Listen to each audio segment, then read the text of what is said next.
Welcome to the 6th episode of the Get There podcast. I am your host, Jennifer Kline, but we actually are changing things up a little bit on this episode. I'm actually joined by my director of first impressions, who also happens to be my daughter, Jennifer Kline. Hello, everyone. She actually came up with this great idea of basically I interview all types of business owners in Brevard County that it was probably my turn to get interviewed. So she will actually be your host today and asking me all the hard-hitting questions.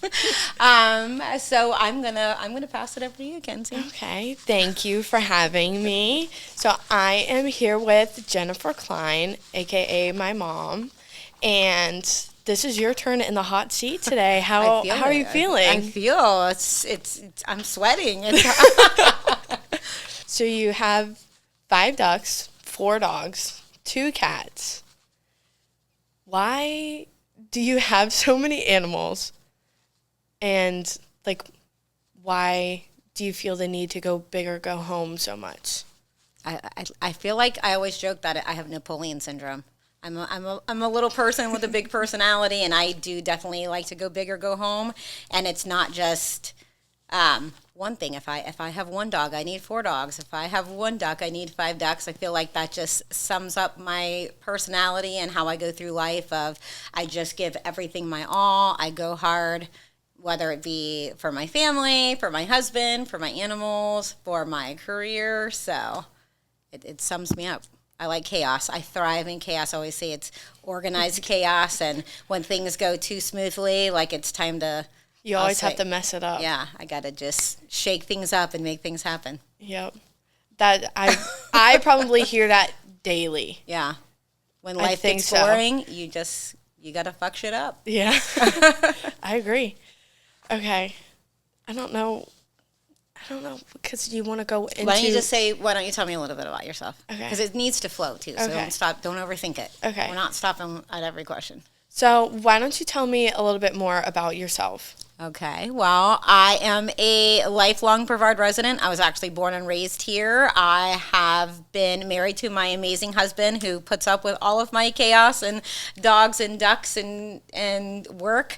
We will be married 26 years this year, so a very long time, and together for almost 30. And I have 2 beautiful children. I have Mackenzie, and I also have an 18-year-old son. His name is Steven. He just graduated from O'Galley High School. And really, that's beyond my kids and my animals and work. That's what I do. I don't have much time for anything else.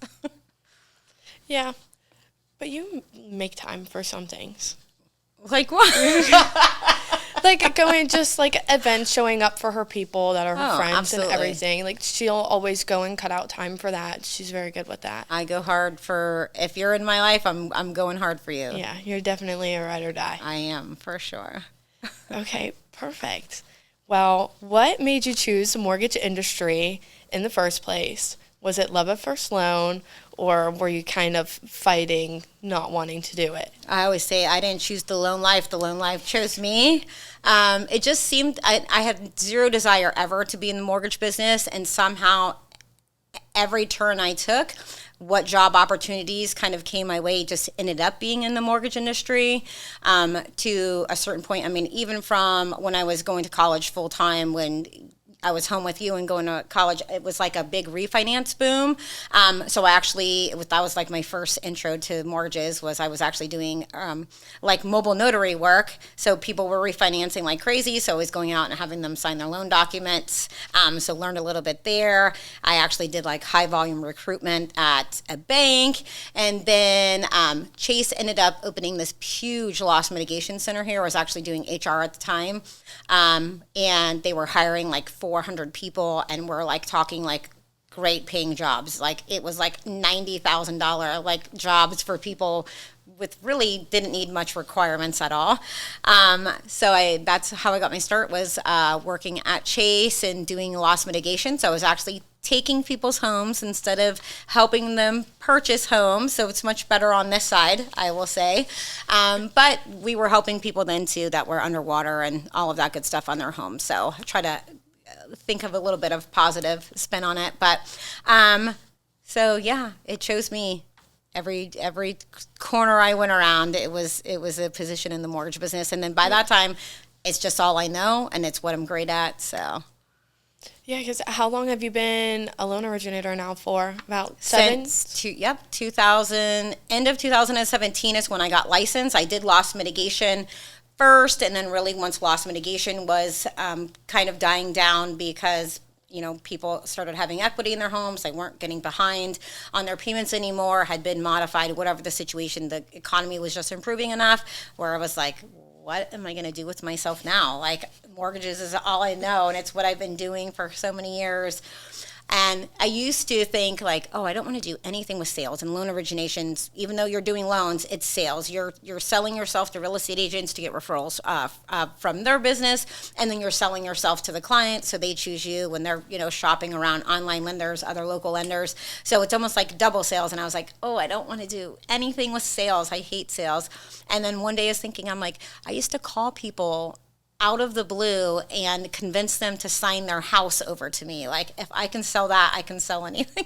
So just really decided that's what I wanted to try to do and learned that whole piece of it. And honestly, from the get-go, it was just something I just naturally took to. There was like probably 6 months of floundering. And I remember my husband looked at me one day and was like, you're going to have to get a real job or something. And I was like, ugh. So that was just kind of like the push. Just getting a real job just sounded like the worst possible thing ever.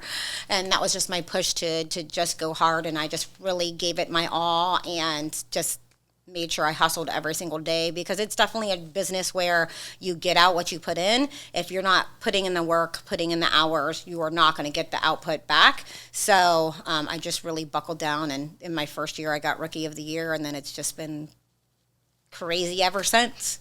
Pretty much.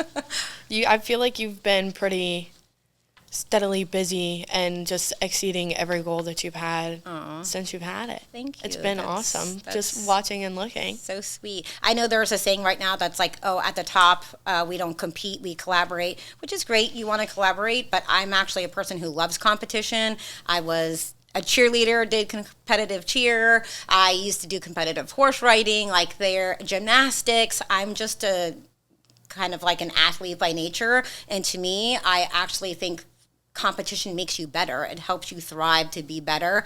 When I see someone else doing something awesome, I'm like, oh my God, I wonder how they're doing that. And then it just makes me want to be better. So I actually am a fan of competition. I think if you take it as a negative for yourself and how you're internalizing it of, well, how come they get to be like that? It's all about mindset. So I look at it as like, wow, I want to be like them. And I love it. Yeah, instead of asking, oh, why are they getting this, and that, going out there and seeing what they're doing. Exactly. And then going and implementing it to where you can go and reach that next level. Yep. Okay, exactly. I love that. You learn from others. Exactly. Okay. How did your first few years as a loan officer go, and how did it shape the way that you work now? Well, I had actually... My first few years as a loan officer was very chaotic. I didn't have anyone really advising me how I should run a business. I had never been self-employed essentially, and having that accountability for myself and even my workflow, I just knew like I got to get on it. Like I always joke, like my first tracking was sticky notes everywhere. So here I'm getting all of these leads coming over to me. I had no systems in place whatsoever. I'm literally putting sticky notes on my desk like, oh, call so-and-so, call. Like it just was craziness. So the first thing that I did that absolutely changed my business was getting into coaching. And I encourage anyone who is self-employed, I mean, it could even be anyone that just wants to better themselves, get into coaching.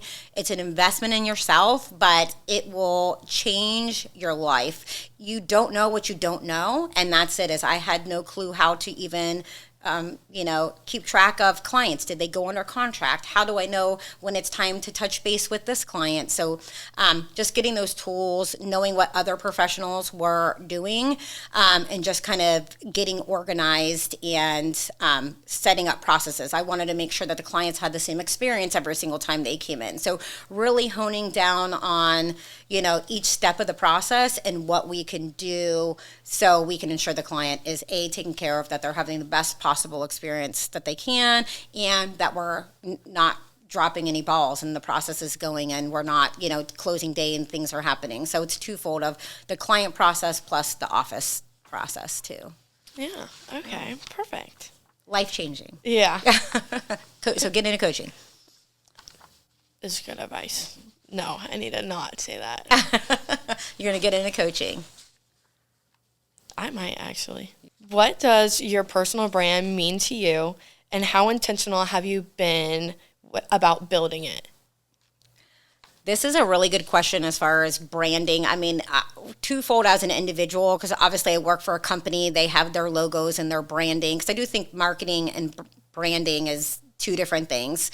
So especially here in Brevard, there was actually at one point in time 3 mortgage firms. So when I actually ended up opening my own branch, I wanted to differentiate myself a little bit. So I kind of created a different kind of logo, that type of thing as branding, because I do want to be an individual, not just seen as, the mortgage firm, because no offense, I'll never leave the mortgage firm because you're the best, but it is the point of it's Jennifer Kline's business. So if I do move over to a different company, I want to make sure I've branded Jennifer Kline. So I'm the household name, not the mortgage firm being the household name.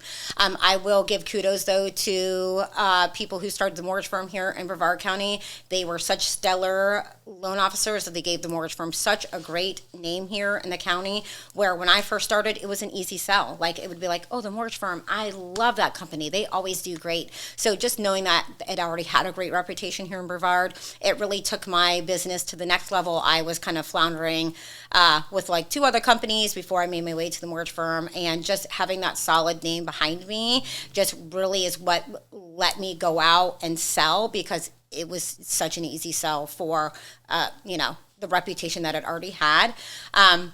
And then branding, as far as marketings, I'm just very careful as far, obviously everybody's got to be a social media sensation now, and that is exhausting on its own, trying to keep up with everything. So, that's why I hired you. So as my director of first impressions, you kind of handle all the marketing pieces. So if you see something posted on Facebook, this beautiful girl has done it, or on Instagram, you kind of handle all of my parties. I'm really big on that. I like doing events. I like including my people and my partners and treating them well and taking very good care of them. Even my own team, we do events like every 3 months. So I think, and then honestly, just posting everything that you do and being out there and getting your name out there for people to see and just become familiar with. So. Yeah, making it look like you're 50 million places at once. Exactly, and I'm just here on the couch with you. Exactly. Perfect. Okay. What's the proudest moment in your career so far, and what's next? So I'm really bad at this question. Not bad at this question, but bad at this feeling. I'm kind of the person of, once I set a goal, like that's not good enough. Now it's like, okay, on to the next goal. So I think that is one of a bad trait that I have, is I actually never sit back and relish in any of my accomplishments. I'm always like, what's next? Like, that's done next. That's done next.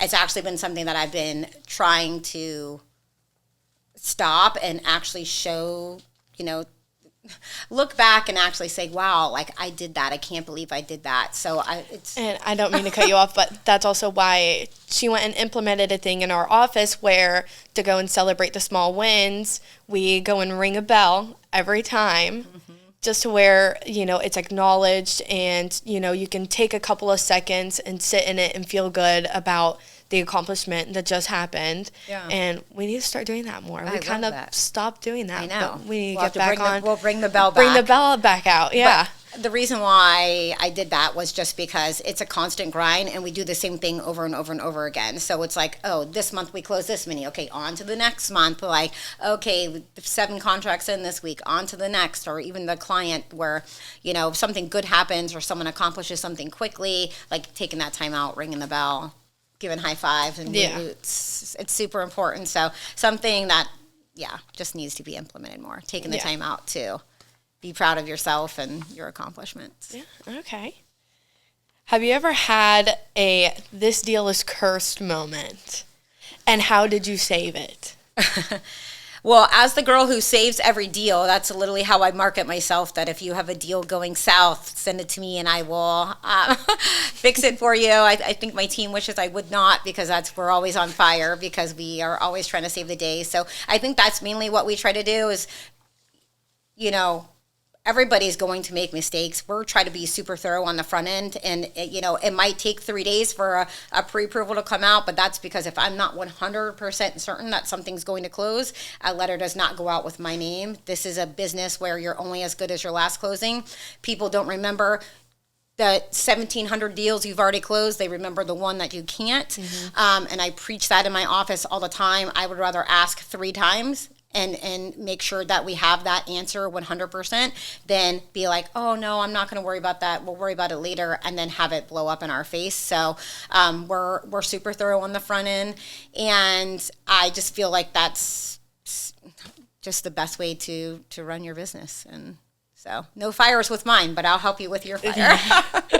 Is there a deal or a client that still makes you smile every time you think about them? There is a client. And it's not your typical client. Her name is Miss Daisy, and she is a Labrador Retriever. She actually just came to visit us this week. The sad thing is her owner brings her in I'd say every other month. Every other month. Close. I do not even remember his name, but we remember Daisy's name, and we love when she comes and visits. So we would always just call him Daisy's dad. So he's Daisy's dad, and we get away with it. So now it's been too many visits where I can't go back and ask. So Daisy would absolutely be my favorite client that I've ever helped purchase a home. And Daisy's dad was so sweet. He was actually living with his son at the time, and he actually a friend that wanted to get rid of his dog, and he had just been recently on his own. I think his wife passed away, and he's like, I just need to buy a place so I can have this dog. So he literally bought a home just so his dog could have a home. Like, how sweet is that? It was the sweetest story ever. When everyone at the office heard it, we were all swooning. Yeah. And then he finally brought her in, and she's just the cutest little thing you could ever imagine. And honestly, just the way she looks from day one of her coming in, where she was still living with the other owner, to being with him full time in his house, it's like a night and day different dog. It's it's a huge difference in the way that she acts and everything. So we're really happy for you. Yeah. Okay. Have you ever lost a deal or a partnership that really stung, and how did you bounce back? So this is a business that is really, it's relationships come and go, and it really stinks. So yes, I've absolutely lost relationships that have meant a lot to me, and things happen, and it's obviously how you handle things.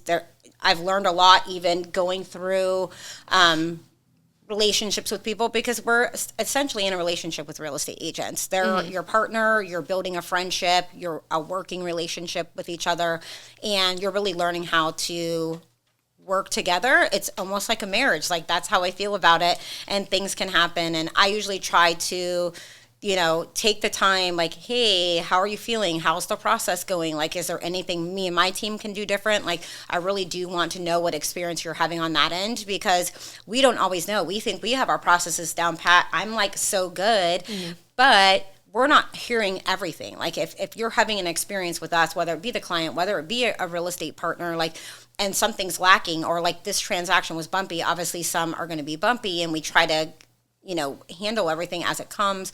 But I really care about my partner and the relationship that they have with us. And I feel like this is an industry that it's, the next shiny new person. And me being a ride or die type of person, I've been married a super long time. Like, I just invest in my people. And those are the type of people that I want to work with. And I hope that all of them who do partner with me know I have an open ear. I will take constructive criticism, because guess what? I do want to be the best. So if there's something that I can do to make sure that we are, like, I want to know about it. And I feel like people would rather end relationships than have tough conversations. But if people mean a lot to you, you need to learn how to have those tough conversations. And I will do the same for anyone that I work with. Is I'll make that phone call and say, hey, just so you know, like, this is what happened last time, like, how do we fix that? How do we move forward? Even my own team, like, we're learning how to work with each other and adjust. So Yeah, because exactly like you said before, it takes one bad deal to kind of blow everything up. So it's super important to have those conversations with people and, have them come up to you, give you constructive criticism, be like, hey, there's this part of the deal that I didn't really like the way that you handled it, to where you can go and converse and find like a middle ground to where, that doesn't happen next time, and it'll be a smoother, better process for the next time that happens. Yeah. So, yeah. Absolutely. Love that. Okay. What point were you ready to go on your own and open your own branch?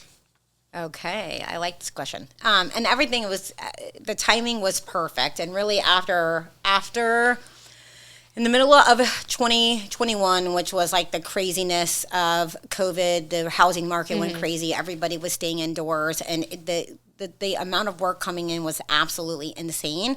And I had no work-life balance quality. It was to the point I was ready to quit and just like go be a Walmart greeter. Like, no amount of money in the world was worth what I was putting myself through. I can attest to this. And what I was putting my family through, because I was pretty much non-existent. And it just, where I was at, I learned a lot, and a lot happened there. But as I was going through coaching and changing and understanding how I wanted to run my business, it was just no longer conducive for me there. Because I didn't have the say in how the business was ran.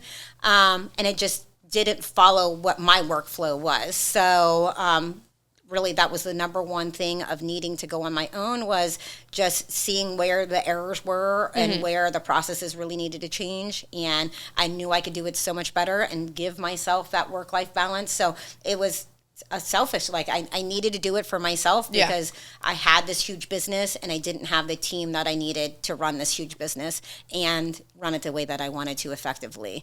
So just was divine timing. The timing was right. Yeah, time to go.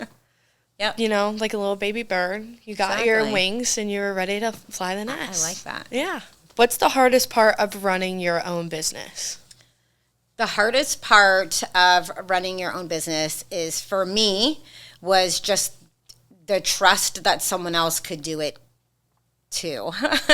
Delegating out. I'm definitely like a control freak, and I used to think no one can do it like me. I have to do everything. I need to look at everything, and really just letting go of control and not micromanaging, and knowing, hey, I'm going to hire the right people, and I'm going to have the trust in them that they're going to do as good a job as me. And luckily, I've been very lucky to find those people. I mean, I've definitely learned some lessons along the way of holding on to people a little too long than I should have. And, now seeing that as people have left, now it's giving me even more clear vision of the type of people that I want on my team, that help the client. And, it takes a village, what I say, to close your home loan. Everybody has such a specific job in the process, because it's so hard to do it all and juggle. That you need to break it up into that, from the pre-approval stage, great, from the, like, once it goes under contract, and the back end stuff that happens, like working with title, balancing numbers, working with underwriting. So it is very detailed business that requires a lot of people to get the job done. Also, for me, I think that's what's great, that makes me different from other loan officers, is I can be here filming this podcast, but guess what? I have a whole team ready to take care of your clients. So your client's never calling in to an office and not being taken care of immediately. If you have a client that needs pre-qualified, my team's there to take care of it. Most loan officers are just individual loan officers and don't have that set up. So if they're on their boat on a Sunday, like, there's no one to take care of it. Where me, we always have someone on call to take care of things for you. Yeah. And I feel like a lot of people that you work with really appreciate that, because there's a lot of times where, some people will go and say, like, oh, I just need to talk to Jennifer. Yep. But really, realistically, we do have a whole team, and our team is fantastic. And I feel like the more that people work with us, they truly realize how amazing our team actually is, to where they're like, oh, like, you can go call in, but anyone there can go and help you. Yeah. And I feel like the people that work with you a lot know that, and they trust our team as much as you do. And it's a great feeling. Yeah, Just and that's what I knowing I that. wanted to get to the point of. It's not just Jennifer Kline. Jennifer Kline and her team are awesome. Yeah. Jennifer Kline and her team are going to get this done. Like, I want everybody to have the full faith that anyone who's on our team is the best of the best. So I love hearing that. Yeah. Okay. Okay.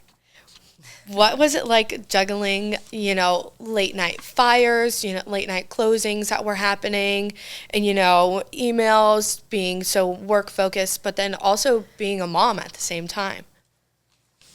This is going to make me cry, actually, because I definitely don't think I handled it very well. Quite honestly, I definitely let work become the priority above my marriage, above spending time with my kids. As much as I tried to, I definitely knew I had to put 100% into my work. And to get to the level of success, you do have to give up a lot. Like, it isn't just like, oh, I can juggle all of these things and do all of this. To get to the certain numbers that you have to get to in the beginning. And I know as I've been in the business longer, I absolutely have more work-life balance and I set boundaries. But in the beginning, I had zero. But I know that's what took me from nothing to 100 because I had no boundaries. And I would literally be shopping at Target and have a grocery cart full of stuff. And if I got a lead, would leave Target, go home to take the lead and go from there. Where now I've realized, you don't have to react that way. As long as I reply, hey, I'm at Target. As soon as I get done and check out, I'll call you when I get home. So just kind of changing your attitude on it. But like, I definitely in the beginning did not have a good balance at all. I would definitely agree with that. I think that there were lots of times where, you would drop everything for work. But I feel like now that I'm older, at first, as a kid going through that, because, when you started in 2017, I was 16 at the time. So, my volleyball games and everything like that. And then, Steven with his sports and everything. Yeah. And I tried to be there for all that. And you were. Yeah. Like, you were. That was there the one probably thing. more than, Yeah. like, honestly, what I would have thought. Yeah. But like just Maybe now on the phone while I was there. But now growing up, like I respect it so much because you were doing all of that to give us a better life, to, have a roof over our heads, make sure we're fed, clothes, shoes, and to where we could go and play. I know. And to where we could go and play all these sports, because I was doing travel league for softball, volleyball, everything like that. And then Steven was getting into travel league sports too. So making sure that we were all good there. Like, now that I'm older, I very much appreciate it a lot more. And now that you do have such an amazing team, we're able to actually have good amounts of one-on-one time and hanging out, and It helps that you work with me too, though. It does help that I work with you. Yes. In life and at work. You're Exactly. my work bestie and my home bestie. You're my bestie. All right. Did you ever feel the pressure to have it all together because you were a working mom in a high stakes industry, and you have lots of things going on, very high demand, I think there's a lot of pressure, and this is just an industry that is always plays mind games too, because as you're seeing this person's over here doing this, I need to go do more. So you constantly have that FOMO or, oh my gosh, no one's going, if my phone doesn't ring for, one day, it's like, oh my gosh, I got to get back out there. I got to get going. I have to, do more. So it's constant pressure. Not only that, it's just, and to have it all together, it's like you're worrying about marketing. You're worrying about the actual loan process. You're worried about trying to get referral business from real estate agents. You're doing broker opens. Like, there's so many things that happen in this industry. At the same time, we're doing, personal things where I'm trying to do investments in real estate. Like, there's so much that happens in a day. And not only that, just to even try to stay knowledgeable in your in your career. So doing trainings, doing coaching. So yeah, it's a very high pressure, high stakes industry. And I also feel like you have the pressure to make it look like you have it all together as well. And I know people will say to me, like, you're always put together, you're always doing everything. But like, I get the burnout. I get the like, oh my gosh, like I can't take another day of this. I need a day off. And in this business, you don't get a day off. No, so never. That's every single day I'm doing something with work, whether it just even if I'm on vacation, I'm fielding text messages for things that come over and then hand it to the team to take care of. So yeah, it definitely takes a special person to be a top performer in this industry and even handle the pressure. I've seen many people who were around when I first started that are no longer around because it's a tough business to stay in. Yeah, I remember even on vacation, she would be sitting down doing pre-approvals, and it's like, okay, that's when you get busy. I want to go to the beach. When Let's you go on vacation, that's if you're slow. That's it. Book a vacay. You're busy all of a sudden. Yep, business will speed up. That's the real estate joke. What do you think I picked up from watching you work over the years, whether you meant to teach me or not? I don't know, because you have several, depending on the day, you have several reactions to working. It's either, ew, gross, I would never do what you do. Yeah. That's one of their reactions. Or, oh, like you're teaching me a lot by showing me this, or like I feel like you have to, and now you want to be a loan officer and get your loan officer license. What have I taken from you, like I like work ethic wise?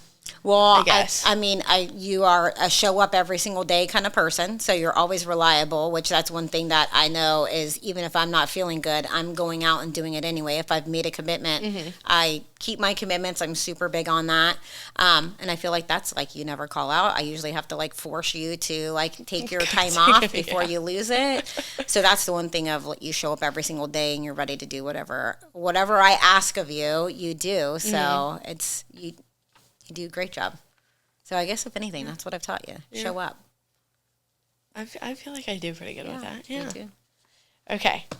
Now for the big question. Oh, Lord. So would you want me to follow in your footsteps and get into this industry, like the real estate industry, and why or why not?